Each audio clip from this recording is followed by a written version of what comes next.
নমস্কার বন্ধুরা, আপনাদের আরও একবার স্বাগত জানাই পাবলিক ভিউ কলকাতাতে। বন্ধুরা, আইপিএল 2024-এর অকশনের পর ক্রিকেট এক্সপার্টরা বললেন কলকাতা নাইট রাইডার্স দলের কাছে আছে আইপিএল 2024-এর সব থেকে বেস্ট ফিনিশার্স, এবং কেকেআর যদি সেমিফাইনালে পৌঁছায় তাহলে কেকেআরের জন্য কোন 4 এক্স ফ্যাক্টর কেকেআর দলকে সেমিফাইনালে পৌঁছাতে পারবে, এই নিয়ে কি বলছে ক্রিকেট এক্সপার্টরা সেটা জানার জন্য ভিডিওটা অবশ্যই শেষ পর্যন্ত দেখবেন। এবং ভিডিওটি শুরু করার আগে একটা ছোট্ট অনুরোধ করে রাখবো, যেহেতু এইখানে আপনারা খেলার সমস্ত রকম আপডেটস পেয়ে যাবেন, তাই অবশ্যই পাবলিক ভিউ কলকাতা এই চ্যানেলটিকে সাবস্ক্রাইব করে বেল আইকন প্রেস করে অল করে রাখবেন। তাহলে বন্ধুরা, আইপিএল 2024-এর অকশনের পর সমস্ত এক্সপার্ট কিন্তু কলকাতা নাইট রাইডার্স দল নিয়ে অনেক প্রশংসা করেছে। তারা বলেছে বিগত 2-3 সিজনের মধ্যে এই বছর কেকেআরের টিমটা অনেকটা বেশি শক্তিশালী মনে হচ্ছে। তার অনেক কটা কারণই দিয়েছে। এক্সপার্টরা বলছে কেন আইপিএল এর সেরা ফিনিশার কেকেআরের কাছে আছে, তার সব থেকে বড় উদাহরণ হচ্ছে দুজন। একটা হচ্ছে আইপিএল এর ইতিহাসে সব থেকে best match finisher Andre Russell. Cricket expert Akash Chopra তিনি বলেছে আইপিএল এ আন্দ্রে রাসেলের থেকে কিন্তু বড় ফিনিশার আজ পর্যন্ত কেউ হয়নি। কারণ আমরা দেখেছি আন্দ্রে রাসেল বহুবার হারা ম্যাচ একা জিতিয়েছে, সেটা আরসিবির বিরুদ্ধেই হোক, চেন্নাইয়ের বিরুদ্ধেই হোক, আর মুম্বাইয়ের বিরুদ্ধেই হোক, একা রাতে অনেক হারা ম্যাচ জিতিয়েছে আন্দ্রে রাসেল। তাই যদি আন্দ্রে রাসেল এই বছর নিজের পুরনো ছন্দে খেলতে পারে, আগে যেরকম আন্দ্রে রাসেল খেলতো সেরকম খেলতে পারে, তাহলে কেকেআরের কিন্তু ম্যাচ জেতা অনিবার্যই হবে। এবং তিনি বলছেন কেকেআরের আমি সেরা ম্যাচ ফিনিশার কেন বলছি দুজন, আরও একজন হচ্ছে রিঙ্কু সিং। বর্তমানে ইন্ডিয়ার best match finisher Rinku Singh টি20-তে। এবং আকাশ চোপড়া এটাও ভবিষ্যৎবাণী করছেন যে রিঙ্কু সিং তিনি কিন্তু বিশ্বকাপে টি20-তে ভারতের জন্য জায়গা পেতে পারে অ্যাজ আ ম্যাচ ফিনিশার। কারণ তিনি বলছে রিঙ্কুর এই সময় গোল্ডেন পিরিয়ড চলছে, নিজের সেরা ছন্দে ক্রিকেট খেলছে রিঙ্কু সিং।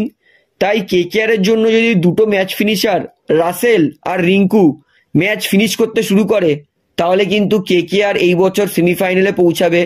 তার কিন্তু 70-80% কনফার্ম এখন থেকেই বলে দিচ্ছেন ক্রিকেট এক্সপার্টরা।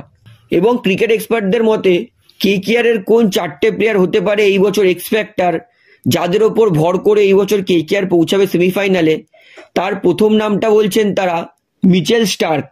তারা বলছেন মিচেল স্টার্ককে 24,75,00,000 টাকা দিয়ে কেনার মানে কেকেআরের পরিষ্কার যে কেকেআর পেস বোলিং এর সমস্ত দায়িত্ব মিচেল স্টার্কের ওপরই দিচ্ছেন। এবং এক্সপার্টরা বলছে ইডেন গার্ডেন যেহেতু স্লো পিচ, স্পিন ভালো হয়, তাই পেস বোলারদের কিন্তু 4 ওভার ভালো বল করাটা খুবই গুরুত্বপূর্ণ। তাই মিচেল স্টার্ক যদি কেকেআরের জন্য ওই রকম স্পিন পিচ, ডেড পিচেও যদি 4টে ভালো ওভার করে দিতে পারে, 4টে ওভারে যদি মিচেল স্টার্ক 24-25 রান দিয়ে একটা অথবা দুটো উইকেট নিয়ে নিতে পারে, তাহলে কিন্তু কেকেআরের জন্য এটা অনেক বড় সুবিধা হবে।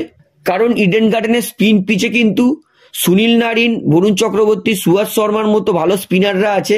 তাই যদি ওপর থেকে পেস বোলার হিসেবে মিচেল স্টার্ক ভালো বল করে, তাহলে কিন্তু কেকেআর বোলিংটা অনেক মজবুত মনে হবে। এবং তখন কিন্তু কেকেআর অপোনেন্ট দলকে 150-60-এর বেশি করতে দেবে না। তাই প্রথম এক্স ফ্যাক্টর তারা বলছেন মিচেল স্টার্ক, কারণ মিচেল স্টার্ক কিন্তু শেষে নেমে কিছুটা রানও করে দিতে পারে। তাই কেকেআরের প্রথম এক্স ফ্যাক্টর হচ্ছে মিচেল স্টার্ক। দ্বিতীয় এক্স ফ্যাক্টর এক্সপার্টরা বলছে সেটা হচ্ছে শ্রেয়াস আইয়ার।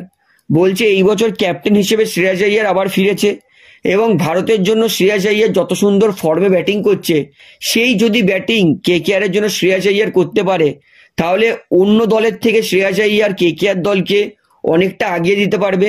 এবং শ্রেয়াস আইয়ার স্পিন কিন্তু দারুণ খেলে, এবং যেহেতু কলকাতার পিচ স্পিন পিচ, তাই এই পিচে শ্রেয়াস আইয়ারের কিন্তু কাঁধ দ্বিগুণ হয়ে যাবে। তাই কেকেআরের জন্য দ্বিতীয় এক্সপেক্টার হতে পারে কেকেআরের ক্যাপ্টেন শ্রেয়াস আইয়ার। এবং শ্রেয়াস আইয়ার যদি ঠিকঠাক অ্যাঙ্কার রোল প্লে করতে পারে, তাহলে কিন্তু কেকেআরের জন্য ওইটা অনেক বেশি সুবিধা হবে। কেকেআরের 3 নম্বর এক্সপেক্টার সেটা বলছেন এক্সপার্টরা আন্দ্রে রাসেল। বলছে আন্দ্রে রাসেল যদি নিজের পুরনো ছন্দে ব্যাটিং করে, তাহলে সেই রাসেলকে যদি আমরা দেখি, যেই রাসেল 20 বলে 30 রান 40 রান করে দিচ্ছে, তাহলে কিন্তু কেকেআরকে সেটা অনেক বেশি সুবিধা দেবে। এবং রাসেল তিনি কিন্তু বোলিং হাতেও 2 ওভার 3 ওভার করে দিতে পারে, তাই রাসেলের পুরো ফিট এবং রাসেলের ভালো ফর্মে থাকা কেকেআরের সেমিফাইনালের জন্য অনেক গুরুত্বপূর্ণ। তাই 3 নম্বর এক্স ফ্যাক্টর তারা বলছেন আন্দ্রে রাসেল, এবং 4 নম্বর এক্স ফ্যাক্টর তারা বলছেন সুনীল নারিন। বলছে সুনীল নারিন সবসময় কেকেআরের এক্স ফ্যাক্টর প্লেয়ারই থাকবে, কারণ সুনীল নারিন আমরা জানি তিনি ব্যাটে নেমে 6-4 মারতে শুরু করেন, এবং সুনীল নারিন যেই ম্যাচে ভালো পারফরমেন্স করে সেই ম্যাচে কেকেআর কিন্তু ম্যাচ জেতেই। এবং যেহেতু গৌতম গম্ভীর আবার মেন্টর হিসেবে ফিরেছে, তাই সুনীল নারিনের কিন্তু কাঁধ আরো চওড়া হয়ে যাবে, এবং কেকেআরের জন্য যদি সুনীল নারিন ভালো বোলিং করে তাহলে কেকেআরকে সেমিফাইনালে পৌঁছানো থেকে কেউ আটকাতে পারবে না। অর্থাৎ ক্রিকেট এক্সপার্টদের মতে কেকেআরের এই 4 এক্স ফ্যাক্টর প্লেয়ার যদি কেকেআরের জন্য ভালো খেলে তাহলে কেকেআর সেমিফাইনালে যাবেই, এমনটা তারা মনে করছেন।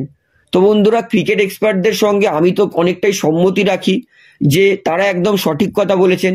তো আপনাদের কি মতামত সেটা আমাকে অবশ্যই কমেন্টে জানাবেন। তাহলে বন্ধুরা, আজকের এই ভিডিওটিতে আমার আপনাদেরকে এতটাই বলার ছিল। তো আশা করি ভিডিওটি আপনার ভালো লাগলো। তো ভিডিওটি ভালো লাগলে অবশ্যই লাইক করুন, কমেন্ট করুন, শেয়ার করুন, এবং বন্ধুরা চ্যানেলটি তারা নতুন আছেন সবাইকে অনুরোধ করবো তারা অবশ্যই পাবলিক ভিউ কলকাতা এই চ্যানেলটিকে সাবস্ক্রাইব করে বেল আইকন প্রেস করে অল করে রাখবেন। ধন্যবাদ।